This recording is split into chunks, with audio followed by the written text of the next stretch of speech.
interceptors hope for an eventful shift. No change, overtaking vehicles. Some pass at 100 miles an hour. I am in pursuit. Others are more pedestrian.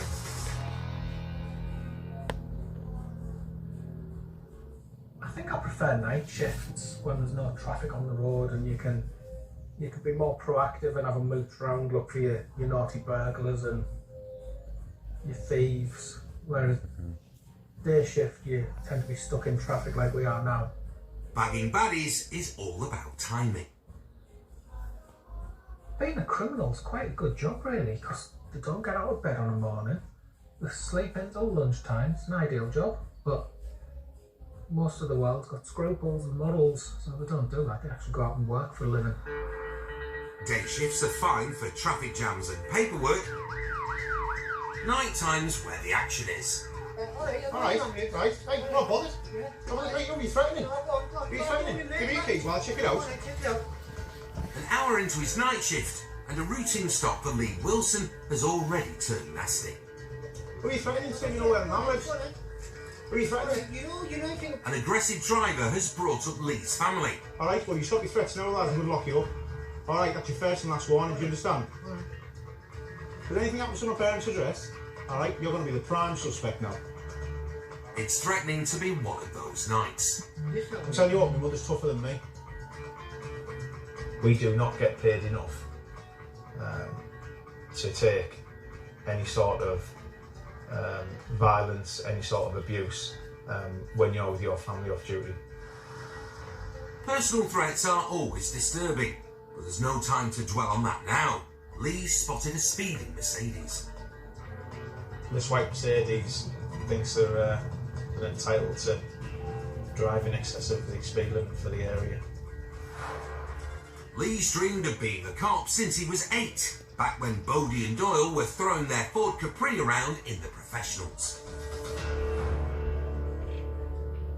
LZLZ from Tango 420 Quebec, over. Alongside Lee is rookie Rachel Thompson. She stays put while he heads out to discuss the driver's speed. Yeah, received. He's away. Vehicles fail to stop. Vehicles fail to stop.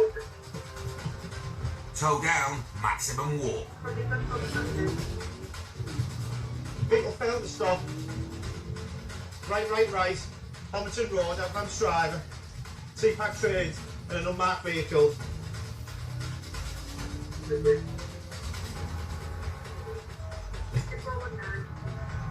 Left. Charbury Road. The Merc is an E-Class Sport with a 0 to 60 of 7.5 seconds and a top end of nearly 150. Yeah, it's right. Mr. Wilds Morrison's. With its head start, the car's vanished.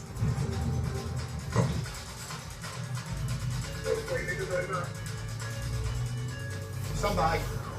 But Lee's a pursuit specialist in a Skoda VRS.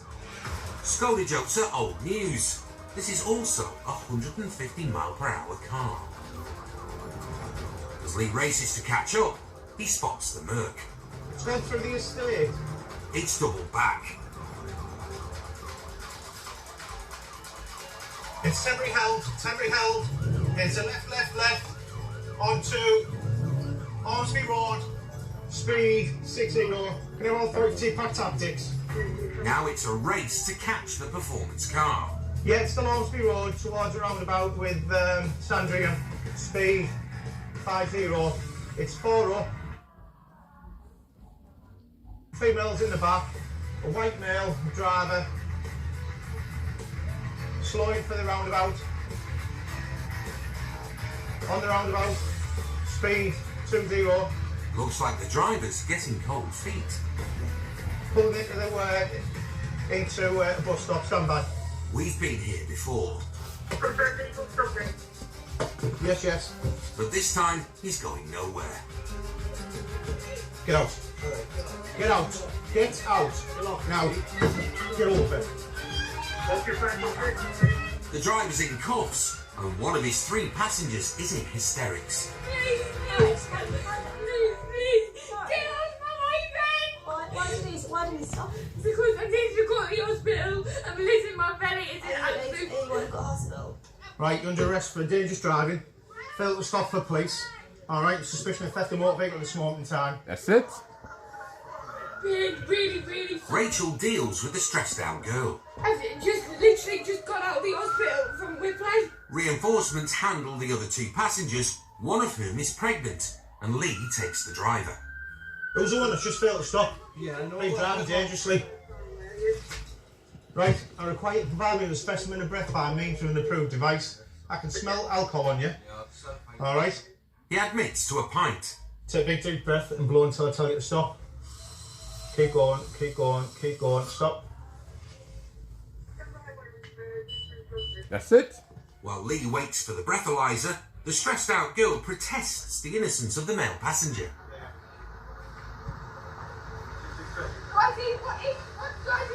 Could fail. What one?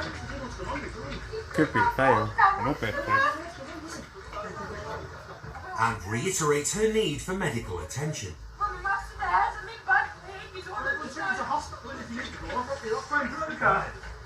As officers arrange transport to hospital, Lee has some good news You pass your roadside breath test, alright? and some bad news. I suspect that you're under the influence of drugs. Alright, your pupils are dilated, alright, they're huge. Alright, now listen, alright? So you're under arrest on suspicion of drug driving, alright, in Section 4 of the Road Traffic Act, right? That's Now, it. Next job is to give him a blood test to check for drugs. you're going to be taken out the nick and you're going to be taken through a process, alright? The hysterical girl is going to hospital. No, human. How many times did we shout and scream at you? Meanwhile, Interceptor Jimmy Greaves arrives with police dog Gunner to search the Merc. Gunner can sniff out cash, firearms and drugs. Suspect that there may be some drugs involved, so we're just going to put Gunner in and letting him have a sniff around, see if there's anything there. If there's anything, he will pick it up and indicate. Oh, just like this. Gunner's found something Good boy. and earned a tennis ball. Good boy. So that sort of freezing indication is exactly what he's doing there. Tells me that there's potentially something inside there. Now it's a bit of a centre console, so sometimes people can keep cash in there. We'll have a little look and see what's inside. While Jimmy searches, Lee escorts the driver to the van. With that, hold on. Sorry about that, mate. I know, I'm sorry. Go in there. Not as sorry as you're going to be, Just have a look in the car. because Gunner has had a result. Dog's indicated on the vehicle, and just in the centre console here is a bud of cannabis, probably a tenner's worth. So he's been arrested on suspicion of drug driving at this moment in time, and that's probably what he's had tonight. He's saying he's had no drugs, but we'll take him down and we'll go through the process with him. It's a nice car with all mod cons. Pint glass. I'll ask who's this cannabis is. I'll ask one of them lads. Passenger just produced a bag of white powder out of his pocket as well. Has he? Unlucky. There you go. There's another lock up. The owner of the cannabis is currently unknown, but they've now found 2 bags of white powder on the male passenger. Luckily, it's a big van. So the other girl, she's pregnant, isn't she?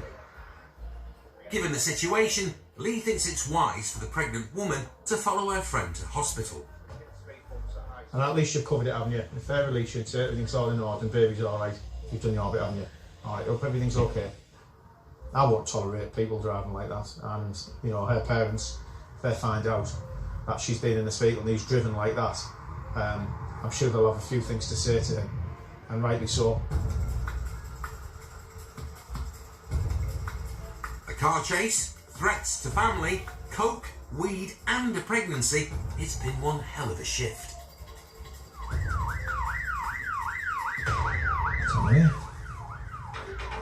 And it's not over yet.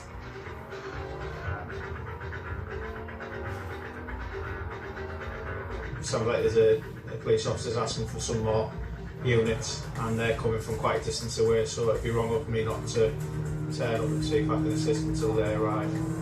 2 officers have called for assistance with a violent man. And things have just escalated big time.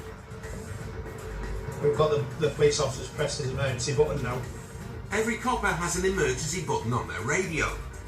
When they hit it, all available officers drop what they're doing and race to assist. It's a last resort for desperate circumstances. Hey, don't be threatening. Be threatening. Give me your keys while I check it out. Lee Wilson and rookie Rachel Thompson are knee-deep in a crazy night shift. Alright, well, you stop your threats, otherwise I'm going to lock you up. Alright, that's your first and last warning, do you understand? Lee's already faced thinly veiled threats. If anything happens to my parents' address, alright, you're going to be the prime suspect now. And nicked a runaway driver. Get out. Now, get off it. Now they're responding to an emergency button pressed by coppers struggling with a violent man. 420 cover. Just give me an idea where I'm going. Lee isn't sparing the Skoda's 227 horses. Using all his driving skills, he races to the address. To find officers on scene and the violent man already hit with pepper spray, He's alright. I've got him. which lingers in the air. You want to just double lock him? You get those. You're a man. Guys, He's down, but not out. I've got him. Big fan, come on. let's go with some. Let's do it. Relax. Come on, then. Shut up. He's been spitting at the cops.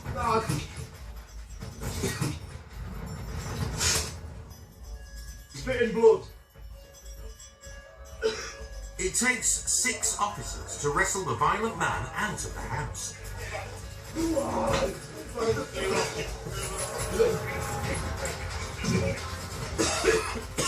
And he's not coming quietly. We turn up and turn back, yeah? Feet first. Stop trying to fight. Sit up. Sit you up. Yeah.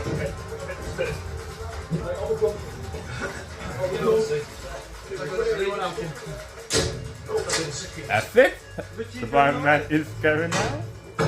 Finally, he's locked away, which is the safest thing for him and everyone else. I think obviously really violent, nasty individual, threatening to bite, threatening to spit at us, he was trying to spit, threatening he's going to bite our faces off. He's got leg straps on, he's got cuffs to the back, and he still managed to kick off the back of the van. Can you imagine turning up to a house on your own with an individual like that?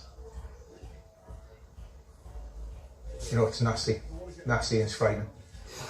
Mercifully for the 2 officers who first attended, when the man got violent, the red button did its job. The noise that it makes is a clear indication to everybody who's listening to the radios. When they hear that noise, they know that there's an officer in trouble. And everybody turns out. Quite scary actually.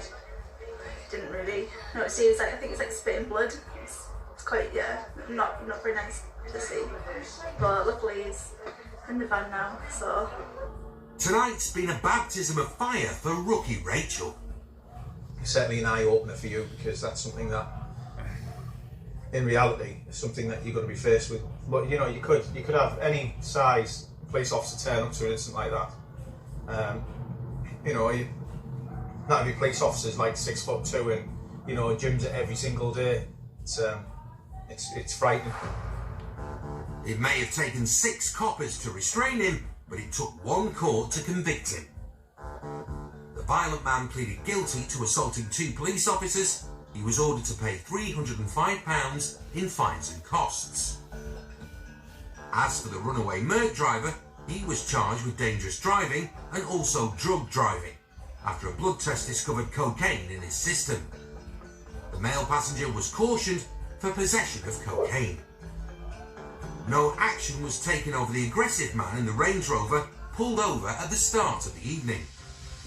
All in all, it was a monster night shift, and Lee's earned an early morning treat. I hate him. I really do hate donuts.